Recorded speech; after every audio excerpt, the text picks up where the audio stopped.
1930 का दशक था। बिहार के कुसुमपुर गांव में जिंदगी अपनी रफ्तार से चल रही थी। सुनहरे खेतों में धान की बाली हवाओं से बातें करती थीं और तालाब का किनारा इश्क की गवाही देता था।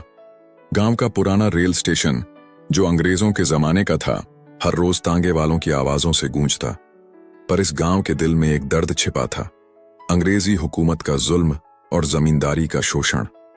हिंदू मुस्लिम का बंटवारा और जातिगत दीवारें समाज को जकड़ रही थीं। इसी गांव में रहता था इकबाल, एक तांगा चालक जिसका दिल साहस का समंदर था। उसकी आंखों में ख्वाब थे, आजादी के, इंसाफ के, और थी रूपमती, ठाकुर हरिदेव सिंह की बेटी, जिसका हुस्न चांद को भी शर्मा दे और दिल सितारों सा जगमगाता था। उसकी शबनम सी आंखें हर दिल में उतर जाती थीं और उसकी मुस्कान तूफानों को सुकून देती थी। पर उसका दिल विद्रोही था, जो न समाज की जंजीरें मानता था, न जमींदारी की रूढ़ियां। एक धूप छांव की दोपहर थी।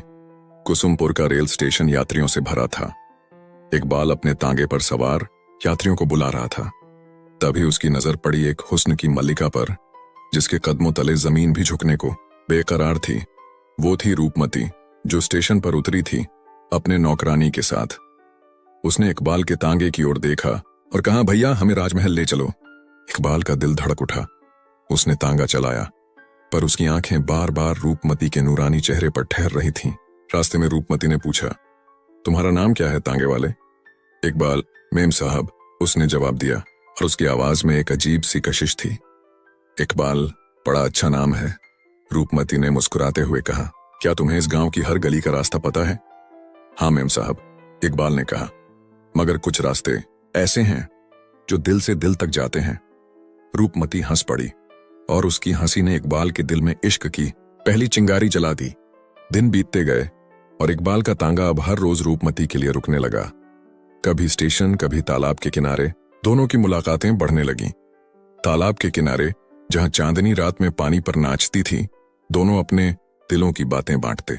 इकबाल, एक रात रूपमती ने कहा, यह गांव कितना खूबसूरत है, मगर यहाँ की जंजीरें मुझे घुटन देती हैं। मैं आजाद होना चाहती हूँ। आजादी? इकबाल ने गहरी सांस लेते हुए कहा, वो ख्वाब है जिसके लिए मैं जीता हूँ। ये मुल्क गुलाम है और हमारा इश्क भी। रूपमती की आंखों में तजस्सुस चमका। तुम आजादी की बात करते हो, कैसे?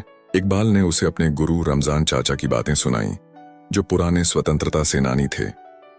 उसने बताया कि कैसे अंग्रेज मुल्क को लूट रहे हैं और कैसे जमींदार उनके साथ मिलकर गरीबों का खून चूस रहे हैं। रूपमती का दिल जज्बात से भर उठा। उसने कहा, मैं तुम्हारे साथ हूं इकबाल। मेरा इश्क सिर्फ तुम तक नहीं, इस मुल्क की आजादी तक जाएगा। पर यह इश्क आसान नहीं था। ठाकुर हरिदेव सिंह को अपनी बेटी की हरकतों की खबर मिली। उसने रूपमती को घर में कैद कर दिया और गांव में ऐलान कर दिया, जो भी उस तांगे वाले के पास जाएगा उसकी खैर नहीं। इकबाल का दिल टूटा, मगर उसकी रूह में आग जल रही थी। वह रमजान चाचा के पास गया। चाचा ने कहा, इकबाल, इश्क और इनकलाब दोनों बलिदान मांगते हैं। अगर तुम्हारा इश्क सच्चा है तो उसे मुल्क की आजादी से जोड़ दो। इकबाल ने फैसला किया। वह क्रांतिकारियों के साथ जुड़ गया। उधर रूपमती ने अपने कमरे की खिड़की से इकबाल को एक चिट्ठी भेजी। मेरी रूह तुम बिन अधूरी है। मैं आऊंगी इकबाल, चाहे दुनिया मेरे खिलाफ हो। एक रात जब चांद बादलों में छिपा था, रूपमती ने अपने घर की दीवारें फांदी और इकबाल के पास पहुंची। दोनों ने एक दूसरे को गले लगाया और उस पल में सारी दुनिया गायब हो गई। अब हमारा रास्ता एक है, इकबाल ने कहा, इश्क और इनकलाब दोनों के लिए। ठाकुर हरिदेव सिंह का गुस्सा 7वें आसमान पर था। उसने अंग्रेजी इंस्पेक्टर रॉबर्टसन को बुलाया और कहा, उस तांगे वाले को पकड़ो और मेरी बेटी को वापस लाओ। रॉबर्टसन, जो क्रूरता का पर्याय था, गांव में तलाशी शुरू कर दी।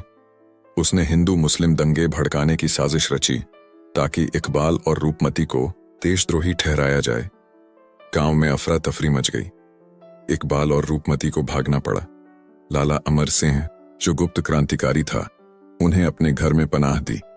उसने कहा, तुम दोनों इस मुल्क की उम्मीद हो, डरो मत, हम तुम्हारे साथ हैं। इकबाल और रूपमती अब भूमिगत क्रांतिकारियों का हिस्सा थे। वे रातों को अंग्रेजी चौकियों पर हमले करते और दिन में छिपे रहते थे।